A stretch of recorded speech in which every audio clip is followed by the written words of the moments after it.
Magandang umaga po mga kapatid at mga kaibigan. Isa naman mapagpalang umaga sa pagbubulay-bulay ng salita ng Panginoon. Ang ating pong talata ngayong umaga ay matatagpuan sa Matthew chapter 6 at babasahin ko po sa inyo ang verse 12 hanggang 15. Ito po ang sinasabi sa verse 12. And forgive us our debts as we forgive our debtors, and lead us not into temptation, but deliver us from evil. For thine is the kingdom, and the power, and the glory forever. Amen. For if you forgive men their trespasses, your heavenly Father will also forgive you. But if you forgive not men their trespasses, neither your Father forgive your trespasses.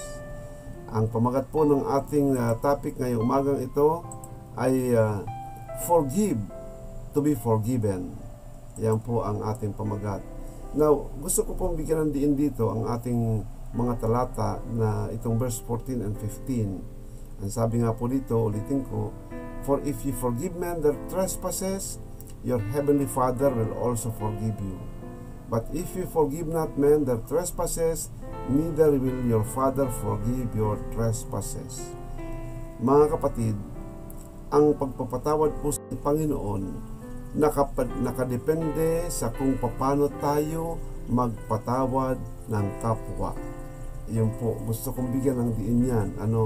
Kaya kung tayo po ay magpapatawad, sana ay magpatawad tayo ng totoo at tapat ang ating pagpapatawad. Sabi nga sa Ephesians chapter 4 verse 32, and be kind to one another, tender-hearted, forgiving one another, even as God for Christ's sake hath forgiven you. Paano po ba tayo magpapatawad? Ano po ba ang tunay na itsura ng pagpapatawad sa kapwa? Now, ganito po yan. Tayo, mahirap po, madaling sabihin na pinatawad na natin ang kapwa, pero mahirap po na gawin.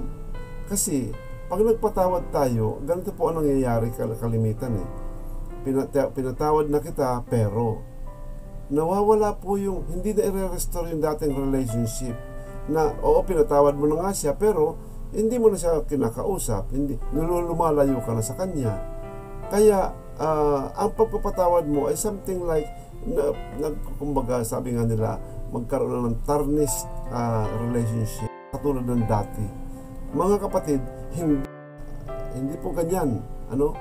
Ang klase ng pagpapatawad na gustong makita sa atin ng Panginoon. Ang gusto niya makita ang pagpapatawad natin ay yung kung paano mo pinatawad siya, dapat nare-restore yung dati niyong samahan. Pag hindi na-restore yung dating samahan, may question sa pagpapatawad, mga kapatid.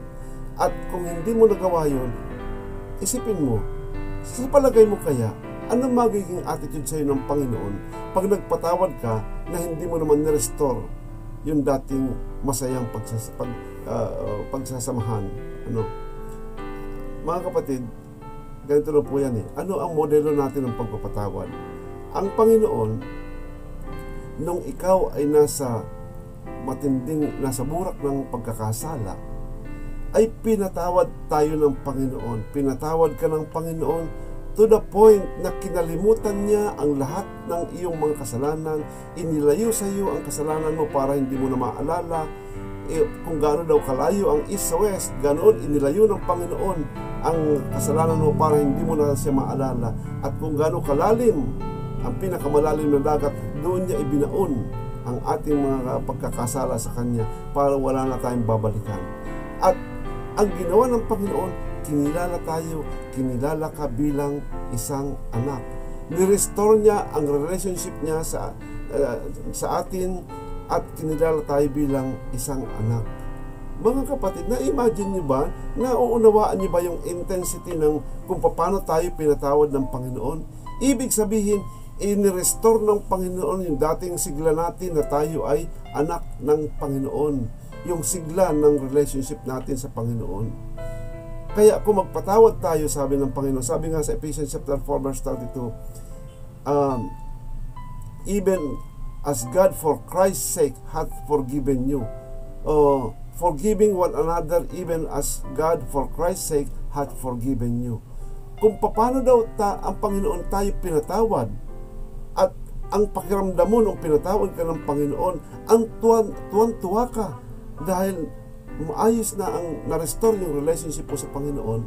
The same way, kung magpapatawad tayo sa kapwa natin, ay katulad din ng pagpapatawad ng Panginoon. Ngayon, ito po ay isang paalala. Itong ating devotion na ito ay paalala ng Panginoon sa ating mga ginagawa. Paano ka nagpatawad? O paano ka nagpapatawad, mga kapatid? Kung hindi mo nagagaya kung paano magpatawad ang Panginoon, nakadepende din siya diyan sa iyo kung paano ka pinapatawad ng Panginoon. Nawa ang bawat isa atin ay nagpapatawad katulad ng pagpapatawad ng Panginoon. Iyon lang po, mga kapatid, ang gusto kong ipaabot sa inyo ngayong umaga, na kaya marami mga relationship ang hindi na nare-restore, daw nagpapatawaran sila because hindi natin nagagaya yung gustong pagawa sa atin ng Panginoon na klase ng pagpapatawad. Okay? So hanggang lang dyan po muna. Magandang umaga po sa inyo lahat. Tayo po ay manalangin. Dakilang Ama na makapangyarihan sa lahat, maraming salamat po, Panginoon, sa iyong dakilang biyaya na kami ay nang pinatawad mo, ay pinatawad mo kami ng lubos at nanumbalik ang sigla ng aming relasyon sa iyo, Panginoon.